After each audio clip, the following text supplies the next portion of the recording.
have to flip it around, right? There.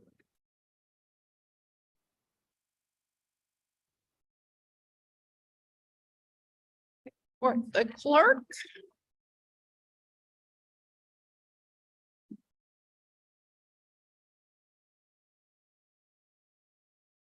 Are we ready to go public? Welcome to the August 24th, 2023 study sessions for the Palm Desert City Council. City Manager Alman, would you care to introduce our first topic? Sure. The first topic that we're going to deal with is a high-level overview of the project to put in place objective design standards in the city of Palm Desert, particularly in response to recent legislative changes at the state. There's been a lot of questions about how far the city can go in terms of actually regulating residential design, commercial design, that sort of thing. So I've asked Nick and the team to put together just a high-level overview of where we are in the process right now. We had intended on having input this week from Plan Commission and Architecture Review Commission, but obviously we've had to move some things around. So we wanted to still take the opportunity to give a primer to council on what we're doing, what the intention is. We'll continue to gather input from our interested stakeholders, and then be back to you with proposed ordinance changes. But this is a good opportunity just to refresh your memories as far as why we're doing this and what we're covering. All right, so this is a first pass, and we'll have further opportunities for input. That's right. Okay, Mr. Maloney. Thank you, Madam Mayor and honorable members of the City Council. Nick Maloney, Principal Planner with the Planning Division. I have the good fortune of presenting you our public review draft for the objective design standards for residential and mixed use development. So just a big picture overview. This is a process that began earlier this year, and we initiated a process with our consultant, John Kaliski Architects, who is joining me here today, and we'll have a presentation for you. Objective design standards will focus on architectural, parking, landscaping, open space standards for mixed use and apartment developments within the city of Palm Desert. We have held some initial meetings with the public to gather some feedback, as well as analyze the general plan to form the basis for some of these standards. And so this is the initial offering. So we are here seeking your input on these standards. And just as another matter of information, as a backdrop to this, we will be coming back to the City Council on September 28th with an item regarding the 111 development code and some planned changes for that. So just setting that as the backdrop, we would like some of your input. But with that, I'm going to turn over. And so on that last point, Yes. Presumably these will not be finalized until that consideration of downtown heights is addressed. Not necessarily. We are seeking a LEAP grant for this endeavor, and these are citywide objective standards. I would say one approach is to separate out the downtown area and some of the special considerations due to the context, given the proximity to commercial and transitionary areas between potential mixed use or apartments and single family areas adjacent to the 111 development code. So separating that out and reserving those for a future modification so that we can examine those in a lot more detail when we come back with the. All right, as long as we have some coordinated approach, because this draft refers to the status quo heights downtown, which may be modified. So we don't want to memorialize something about a status quo that's about to change. So as long as we're taking account of that in some way, terrific. So let's deem it. Understood. Thank you for that input. We'll incorporate that. So I'm going to introduce Ami Bhatt with John Kaliske Architects to conduct the presentation.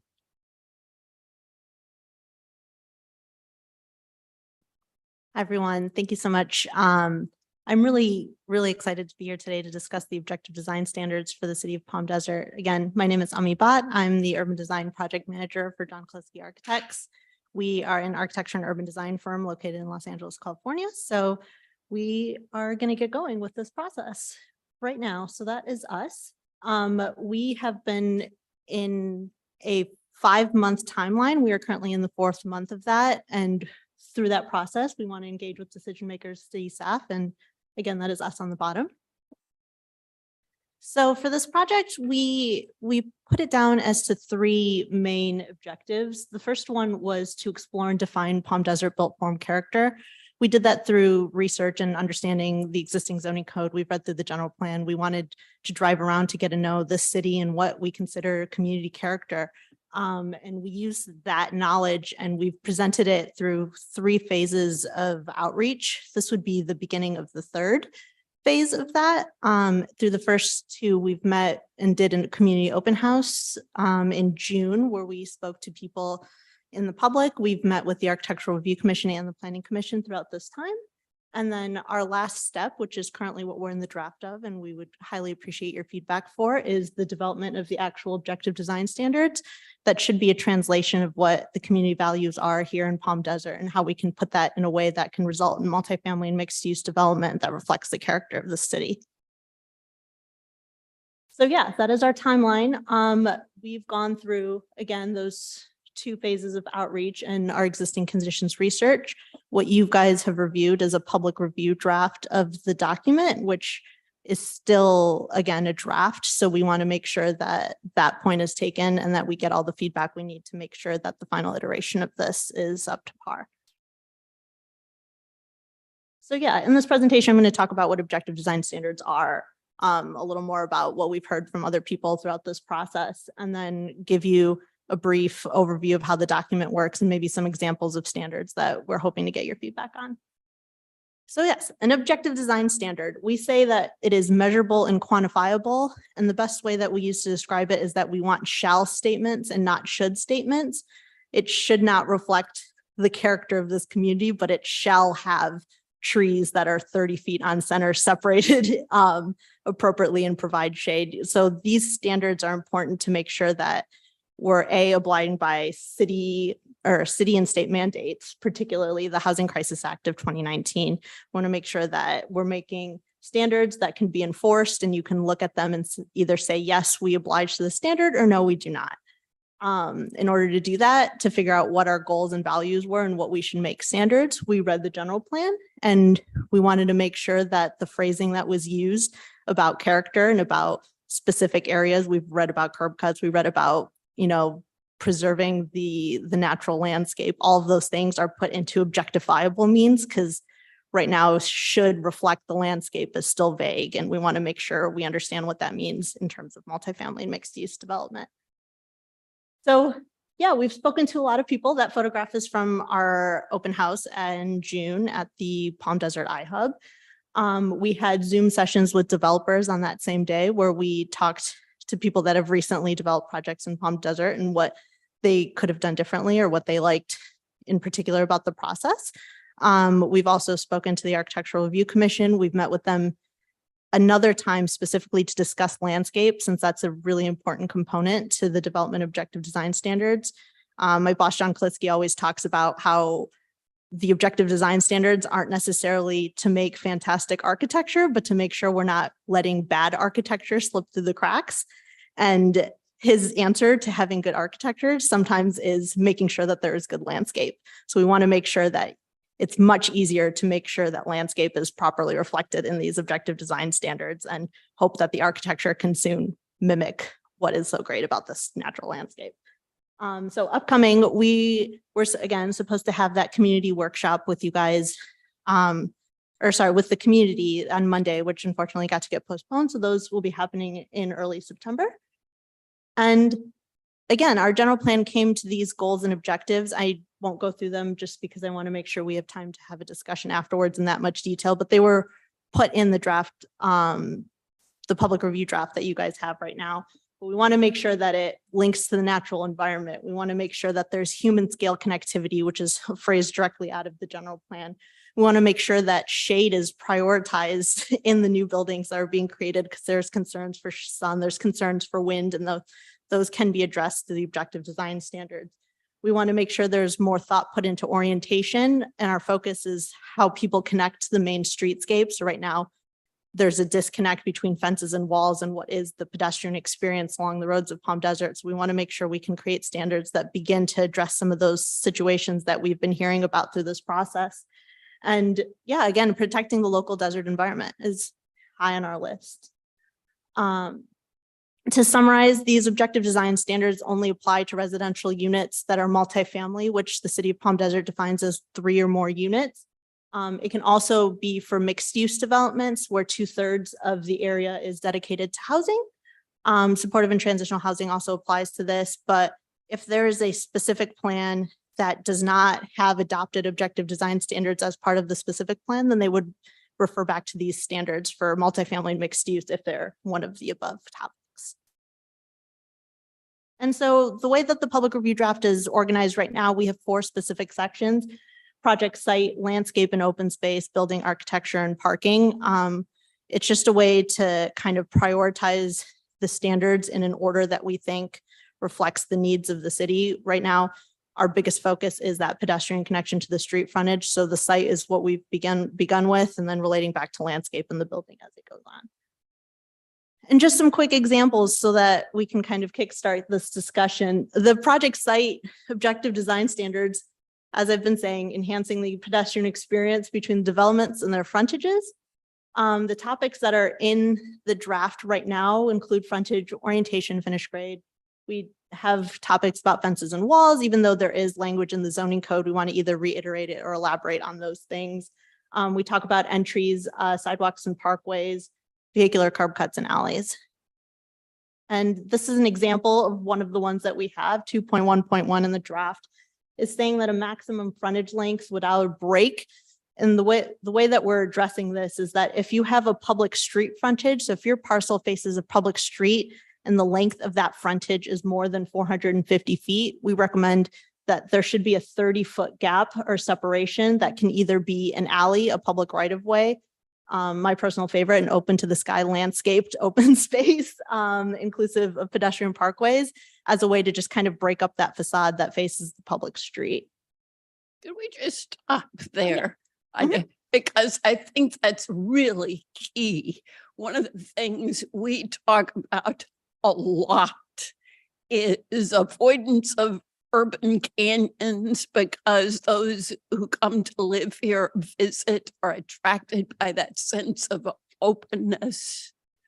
And so I paid particular attention to this provision. It looked better to me in print than it looks in this illustration. Okay. In the illustration, the open area looks too small. It's still, I mean, that's my immediate reaction. I'm seeing some nods. So just put a flag there. Right. It's a fantastic point. I think we're in the process where we've done a lot of writing and now we're beginning to illustrate them. And I think as we start to see them, we're happy to make those changes to be like, okay, this is what it would potentially look like. And maybe that's not good enough. Maybe that's too much, too less. So that's a fair point. Sorry to interrupt, No, because we do want to get through. That's okay. I'm almost done. So I just want to give an example from each section. So our landscape and open space objective design standards are a little bit different in the sense that we're obviously trying to promote landscape and the natural landscape and enhance what that landscape is, but we're also trying to create a unique identity of what Palm Desert landscape could be as they relate to multifamily and mixed use development. And we know that the city already has a plant palette that's very extensive and a tree palette that's extensive. But by narrowing that scope a little bit, we can start creating a very distinct identity along the public frontages of Palm Desert that begin to kind of create a new aesthetic, and we want to have more control of that aesthetic. So by doing that, we have standards on site landscaping and different trees and shrubs, and the use of landscape islands and parking structures, and making sure that the trees are there to promote shade. But in terms of identity, we want to make sure that public streets that have, or parcels that are adjoining public streets, have a more narrowed selection of trees that they can pick along that frontage. So that's how we slowly build that identity.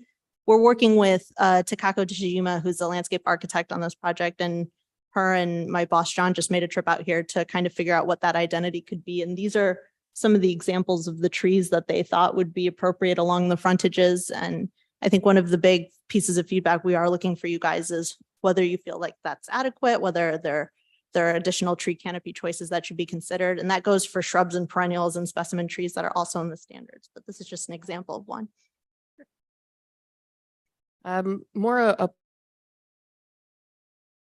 When I first came on board the council, I asked Mr. Randy Chavez to give me the tour of the ecology and the landscape. And he mentioned, when I asked about high winds, which is extremely relevant considering what we had, he said that the eucalyptus are one of the top ones to topple over, and that the palo verde does not do so well. And while we drive around, I've seen that confirmed. So although they are absolutely gorgeous, if maybe that could be taken off the list, because we don't want to end up another situation where we would have any consequences of having something beautiful end up causing a liability. Right. Thank you. Perfectly noted. Thank you so much. So in building architecture, again, we want to make sure that the architecture reflects the natural surrounds, but that there's versatility to the design in terms of all of these different characteristics. We know height is a big concern with the city of Palm Desert in terms of making sure that we're not having buildings that feel overpowering to the actual desert landscape in terms of height, but modulation and roofing and all of these characteristics that kind of build what the architectural style and the general aesthetic of Palm Desert is. We wanted to make some objective design standards that address all of the following. And I have a few examples that touch on height, and I want to make sure that we have time to discuss these as well. So this building height measurement along public streets is a little differently than the way that the city does it, in the sense that if you have a building that is within 150 feet of the curb of a public street, we're saying that the measurement of height should be taken from the level at the curb and not necessarily the level of the parcel itself. And this kind of takes into consideration comments we've heard about height being measured from different locations and resulting in buildings that feel taller than they actually are based on the relationship to the public street frontage. So this other one takes that same theory, but takes it into consideration for multifamily mixed-use developments that are located adjacent to an R1, an RE, R2, or PR10 and lower, which if there's a single-family house that's adjacent to a multifamily or mixed-use parcel, that height would be taken from the level of the single-family parcel and not necessarily the height, if that would differ for the multifamily or the mixed-use parcel, again, to avoid the overarching feel of buildings over single-family homes. And the last one in the height that I wanted to bring up is an idea of a transitional height as it relates to these areas. So not only would you make sure that the height is taken from the single family area, but that there would be a transition of the building height of the multifamily or the mixed use parcel that moves at a 45-degree angle, so that you're not getting the tallest closest to the single family parcel, but that it's more closer to the opposite end of the site. And then the last section that we have is parking. And I think in terms of surface parking lots, the idea of creating shade and landscaping and making parking more of an amenity than a necessity is our general approach to this section of the ODS. And we talk about surface design, parking design. We have some standards about mechanical parking because that seems to be a read in the landscape of parking. And parking shelters and garages and their consistency with the architectural design of the site that they're on. But the example I've brought up is the idea of landscape islands. And we've actually had quite a bit of discussion of this with the city staff. And we've come up with the idea that it's not just adequate to have a tree or two at the end, but that they need to be better ingrained into the actual lot to provide shade. So one of those considerations is that 10% of that lot needs to be some sort of landscaping, but that you cannot be more than, I think, 30 feet of a tree canopy with it, excuse me, the entire parking lot needs to be between 30 feet of a tree, canopy tree. And then we wanted to make sure that the spread of landscape islands are more consistent throughout the lot and not necessarily just at the ends. So these are all considerations for landscape islands. And that is, I think, the end of my presentation. Hopefully that gives you guys a lot to wrap your heads around, and I welcome any feedback that you may have. Let me start with two general comments before I solicit input, and then I'll come at the end. One, it is so terrific that we have folks working on this. We're excited by objective standards. And it shows in your work. It really does show that you're excited to think about this and to creatively respond to the challenge. Personally, while there are lots of details to talk about, I think you've caught our gist. So terrific. Well, thank you. We've been working with city staff and we're really excited to be here. So, well, I think it counts for a bunch to actually do your own research and look at what's here, look at what we're proud of, look at what we're not proud of, and draw some inferences from that. So very, very impressive work so far. yeah, thank you so much. Questions, comments from the group? Yes, Councilmember Arnick. Thank you. Is it on? Okay. I just have a couple of comments. First of all, this is an amazing document. And thank you so much, because it's just covers so much. And as the mayor said, you've got the gist of who we are as a community, and I appreciate that. The mayor covered one thing that I was concerned about, and that was about making sure we have the heights taken care of. And that brought about another thought, and that is, I notice a lot in this, it talks about stories, but not specifically in feet. Is there a reason? Are we? I know that for the sake of these objective design standards, we go for the more restrictive standards. So if there's something in the zoning code that already states feet, perhaps we're not reiterating it in the ODS because it would refer back to it. But it's a valid point that we are glad to include in the document so that there's consistency. Yeah, and again, this work is incredible. I hesitate to say, but I really enjoyed reading it. And the other thing is, I'm sure that Monday provided us with a lot of input, what we might have to even adjust our current plant palette with, because we did see specific type of trees go down and some fared beautifully. So I'm sure that'll provide a lot of great information when we look at landscaping and the plant palettes. But this is great, and I appreciate that you're just so invested in doing a great job, and we benefit. So thank you. Thank you. Councilmember Nestante. Yes, thank you. Great report. And it does seem that it is subjectively giving you the opportunity to be objective on this. I know at first there was the concern, where's our subjectivity and creativity? But this is still very creative, yet we're going to have great objective standards as well on Monday.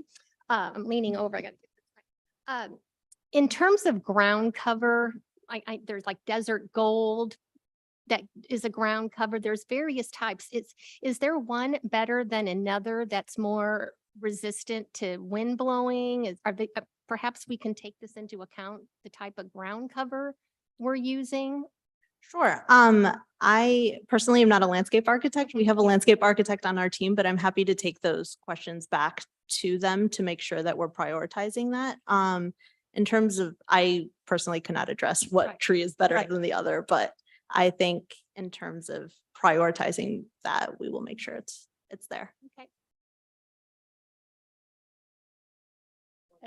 Yeah, Mayor Pro Tem. Well, I'm going down the road. I just wanted to be sure that I made it quick. On page, on section 2.44, I've never heard the term mechanical parking. Can you give me a snippet of what that looks like? And do we already have anything here? I would be surprised if there are examples of mechanical parking in Palm Desert. I didn't think there would be. We see it in LA a lot in the sense that if you have a parking structure, you can have an increased height to make sure that there's a mechanical device that's placed in the parking spot that allows for 2 parking spaces. Hmm. So you can park and the car can go up and the other one can come in. It's something that if you mandate a higher like parking height requirement, we would make sure that ensures the possibility that if someone wants to build that into their structure, they're allowed to do that. Anything, Evan? Thank you. Excellent report. Going back to trees that are recommended in sort of our palette. In discussions I've had with folks in the landscaping business since the storm, apparently, and I didn't know this, but an arborist is a fairly specific set of knowledge and education. So it's not just about what we plant, but apparently from what I've learned, it's about how we plant it, how we maintain it, how it's set up, how much space is given to the root system. Is there any sort of back and forth with is there a bona fide arborist that we're referring to or consulting with as we go through this? So our landscape architect is familiar with all of the constraints that go with planting and maintenance. And we heard a lot from the Architectural Review Commission about maintenance and making sure that we pick species that may be easier to maintain than those that are more difficult. In terms of the section we have on landscape islands, we have a specific width for those to make sure that they can ensure the planting of a canopy tree. If those were too narrow, then of course that would restrict the tree type that can be planted. So we're taking those dimensions into consideration to provide flexibility to plant something that's appropriate without hindering someone to a particular style or species based on how much space there is. Perfect. Good. And I understand a lot of this was done in response to new state standards Yes. that are coming down. And I just want to know how all this fits in with those state standards. And maybe that's a kind of a longer discussion than we have here today. But all that is being taken into consideration is sort of, I look at it as sort of a jigsaw puzzle on how our objective standards will fit in with what the state is mandating. So the state is mandating, through SB 35, SC 330, that the standards be objective. And I think the general gist, excuse my paraphrasing of very depth legislation, but the gist is to produce housing in a quicker manner. And by the enforcing of objective design standards, that gets to bypass certain review periods that would be longer. So the objective design standards is the state mandate. So I can assume everything I'm seeing and everything you're presenting, you've already taken all that in consideration. You Yes. don't need to spell it out for When me. it becomes subjective, that goes against the state mandate. So just inherently by making them objective. So when we're writing each one of these standards, we want to try to get as much subjectivity out of it to be in compliance with state. Perfect. That's all I need to hear. Thank you. This is one of those rare cases where a state mandate may ultimately result in betterment because forcing us to objectify what we've treated via subjective judgment is probably going to achieve some greater clarity and better achieve our purposes and intentions. At least that's my perception based work so far. It would be terrific when you come back, when it's closer to actual sign-off time.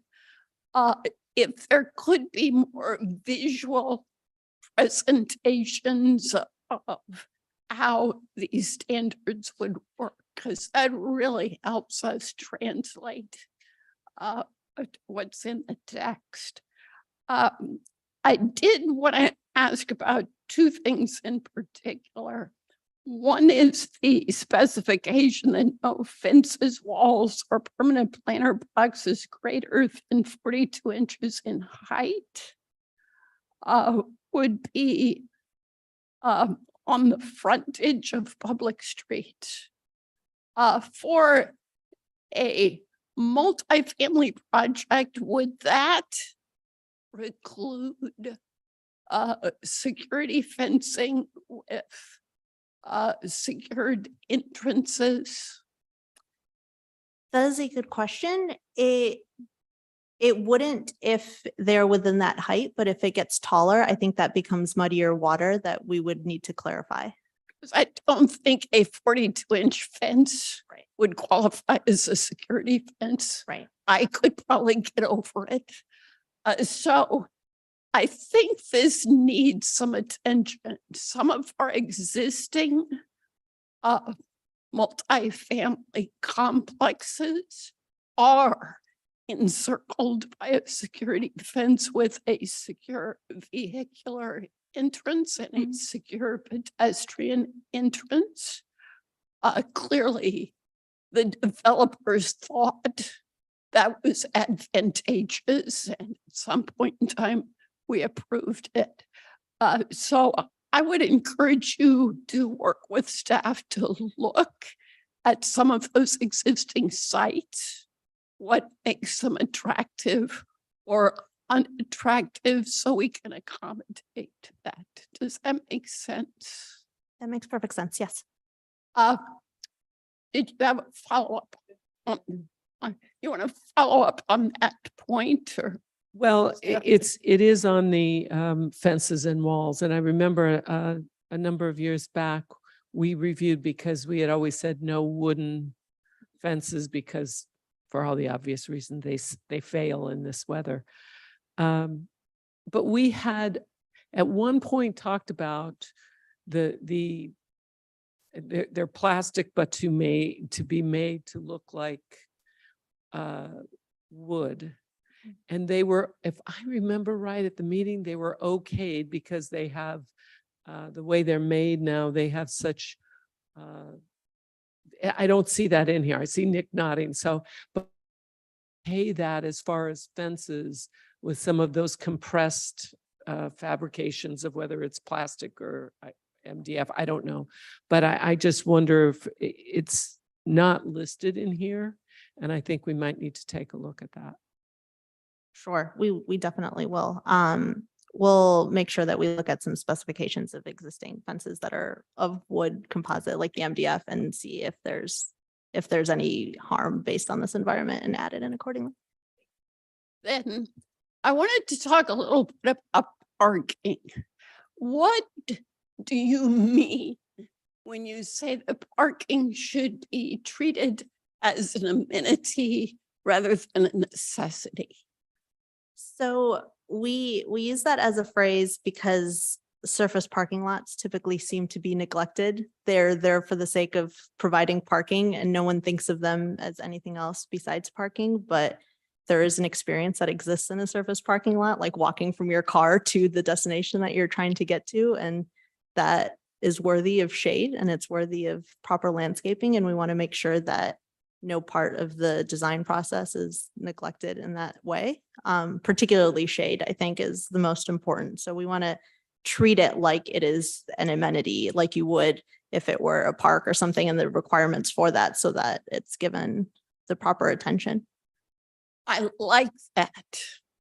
I was afraid because sometimes an amenity is discretionary, a necessity is essential. In our context, it might be well to think of parking as both a necessity and an amenity, because of course, we want to support the active transportation. We want amenities that make pedestrians safe, but we also have to be mindful that during a significant part of our year, only 2% of us will be up for walking.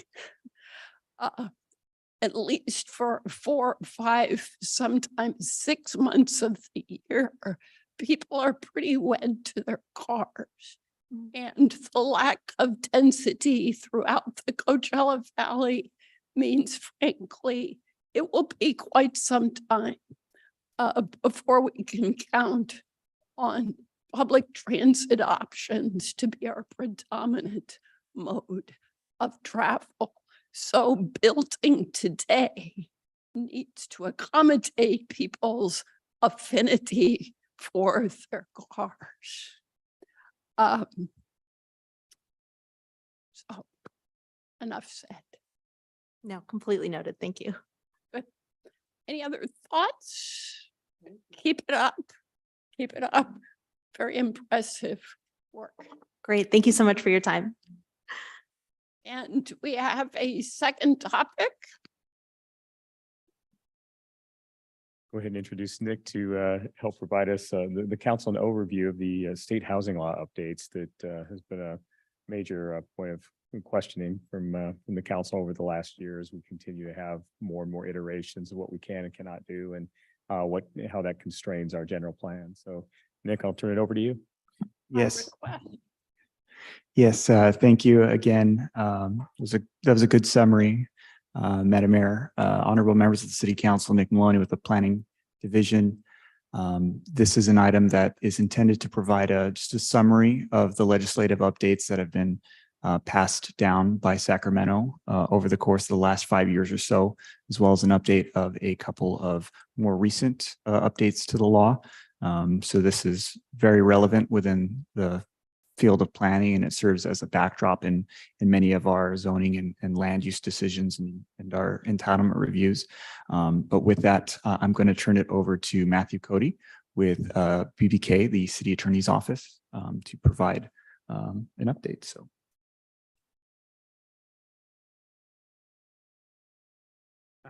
Good afternoon, Mayor, members of the City Council. I'm Matt Cody. I'm of council with Best and Krieger, and I work closely with Isra on preparing a summary of the housing laws and many of the updates that you've been, I'm sure, questioning over the past number of years.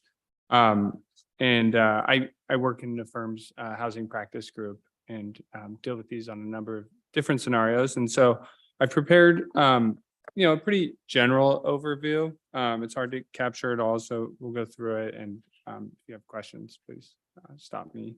But we have just an agenda here. So part of this is a kind of a review of the process for reviewing the applications, which is kind of administrative, but also reflects how the state laws have constrained local authority over housing decisions. We'll talk about some of the limitations on reviewing projects, which includes the Housing Accountability Act, SB 330 and SB 35. And there's many other acronyms, which I'll try to kind of break down a little bit. Accessory dwelling units, SB 9, which authorized lot splits on single family parcels, the density bonus law, and post entitlement permits.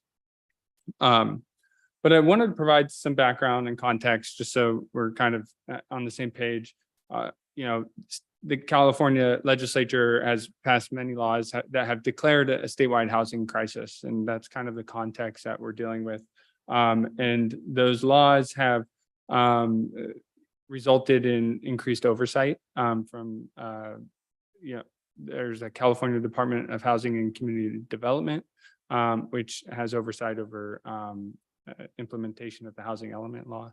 But then the Attorney General also has responsibility for enforcing some of these laws. So you're looking at increased state oversight, court decisions, which have recognized the ability of the state to preempt local decision making in this area. And you also have heightened public awareness, as you know, probably from members of the public asking questions and engaged on housing issues. So I wanted to start here This is a term that gets thrown out a lot, an SB 330 application. What is an SB 330 application? This is a result of 330. And this authorized an applicant to basically present what's called a preliminary application. And the preliminary application results, if it's done correctly, if it's complete, and if the full application is submitted within 180 days, then the project is vested under the ordinances, policies, and standards that existed when the preliminary application was submitted. So the purpose is really to vest rights at a particular point in time before the law changes. There's a couple exceptions to that. But in general, once that preliminary application is on file, that's going to kind of lock in the standards in place. So once that happens, then we would get into the Housing Accountability Act. So at the point when the full application is submitted, that's going to begin a new process. And that process requires the city to determine project consistent with existing standards.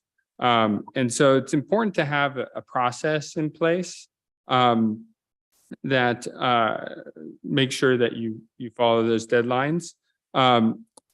The initial determination as to whether the application is really just seeing if all the information is there.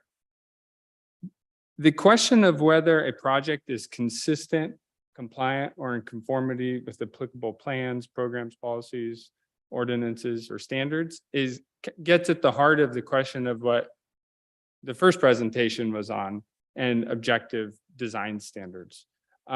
So there's a time period when the review of a project has to look at whether it meets those objective design standards. And if it meets those standards, then there's constraints on the ability of the city to approve or deny the project.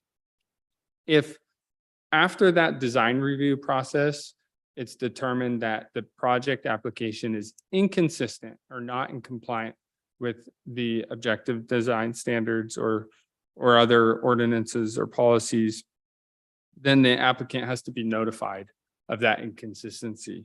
And that has to happen in a pretty short time period.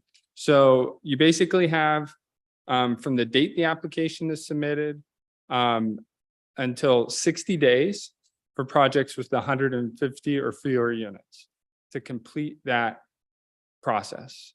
And if there's more than 150 units, you have 90 days. So there's a pretty short time period in which to determine, is this project consistent with those standards? And so it is important to have those clear objective standards so that you can review the project against your existing law. The Housing Accountability Act also limits a project review to 5 hearings. So there's only, amongst all the hearings, Planning Commission, Architectural Commission coming before the council, limitation of 5 hearings. Okay, so the next slide, we're still on the Housing Accountability Act. And if a project meets the objective general plan, zoning, subdivision, and design standards, then here's the options. You can enforce your objective standards, and you can impose conditions of approval that do not require a project to be developed at a lower density. So you can basically, you can require that the objective standards be met, and you can impose conditions that do not result in a lower density project, right? So you can't make it a smaller project. The alternative is you can disapprove the project or approve it at a lower density, but you have to make written findings that the project would have a specific adverse impact on public health or safety, unless the project is disapproved or it's conditioned at a lower density. So this is kind of verbose legal language that was pulled directly from one of the main cases on this law, but it's basically saying that if you want to disapprove a project, then you have to make written findings on a specific adverse impact on public health or safety. And so that can require a fact-intensive process, which, by the way, oftentimes is fleshed out during the project review period. So again, it's important to have those objective standards in place, because then it will often be apparent that there's a public health or safety issue because it's not meeting these standards, which have been, well thought out and have a purpose. So And could I just stop you to clarify one thing on that slide? Am I correct that it gives us 3 possible paths? The first path is we can positively, absolutely enforce objective standards, period. yes, you can, yes. Okay. The It- second yes. path is we may impose conditions that don't reduce density. Objective conditions.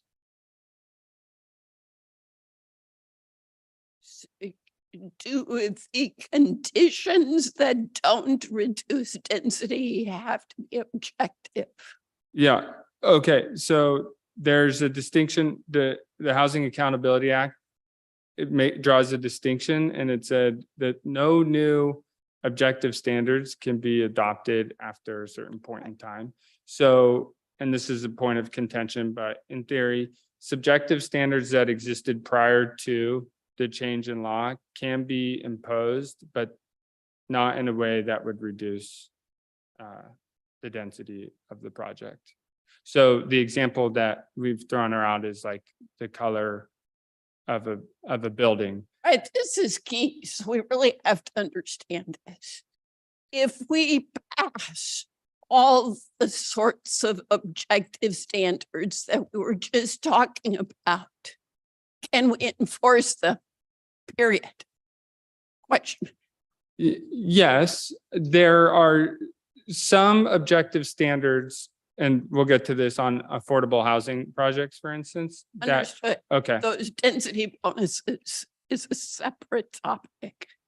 But if we pass objective standards now of the sort we just looked at, may we enforce them in the future? yes. Okay, that's the key Q&A. So go forward.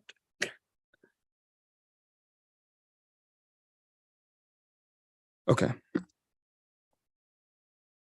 Of special provisions for affordable housing.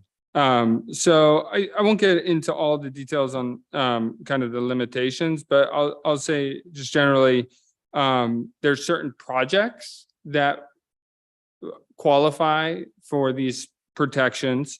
And those are if there's 20% of the units for lower income households, and that's typically considered 80% of area median income, or 100% of the units for moderate income households. Moderate income is considered 120% of area median income. And there's another one I didn't mention here, which is about emergency shelters. So emergency shelters would also be subject to those protections.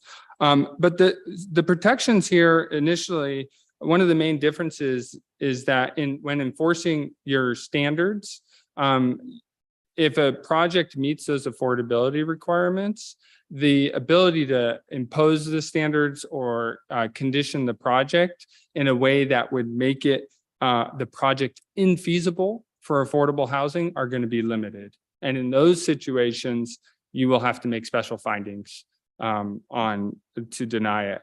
And I've listed some of the relevant factors, which include What's the progress in meeting your regional housing needs allocation and building those units for various income categories?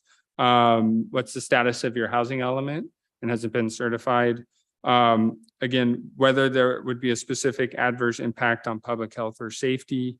And another type of property that you'll find an exemption for in a lot of these various laws is the property zoned for agricultural or resource preservation, conservation?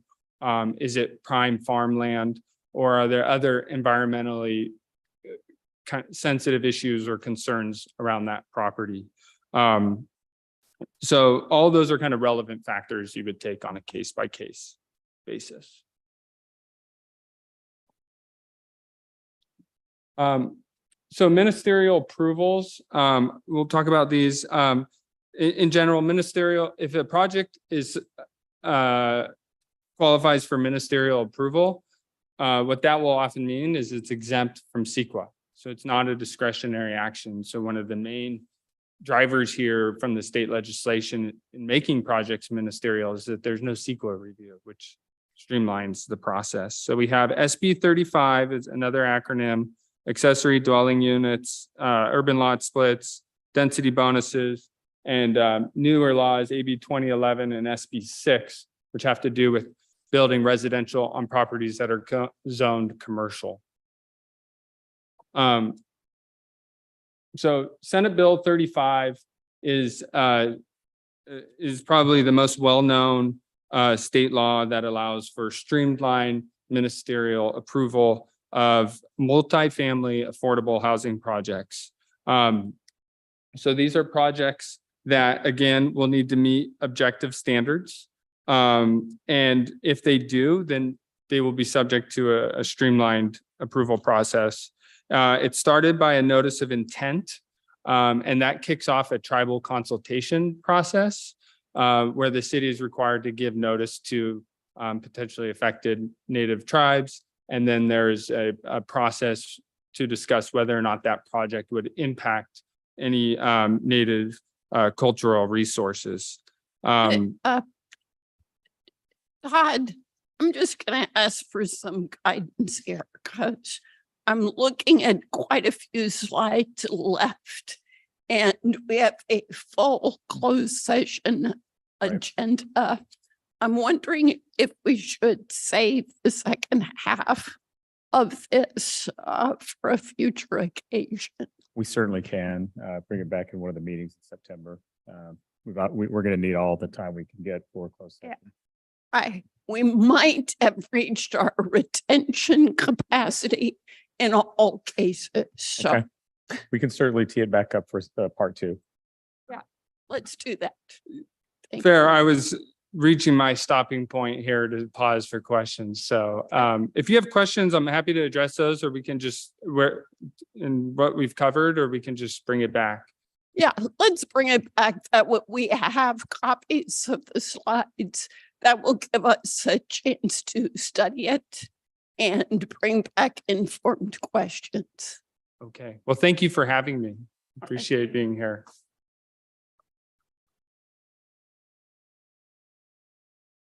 Yeah.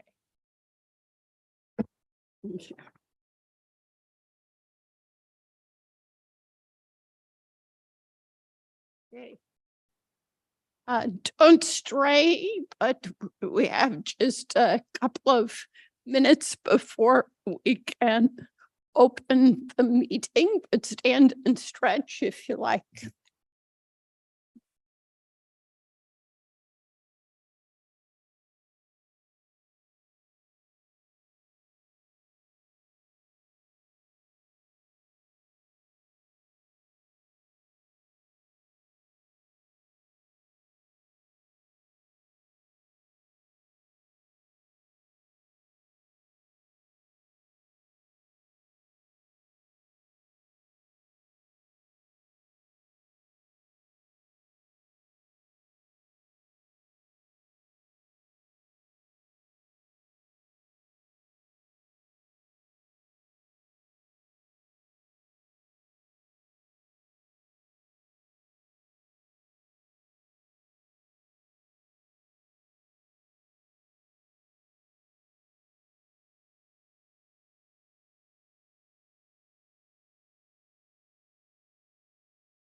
et cetera.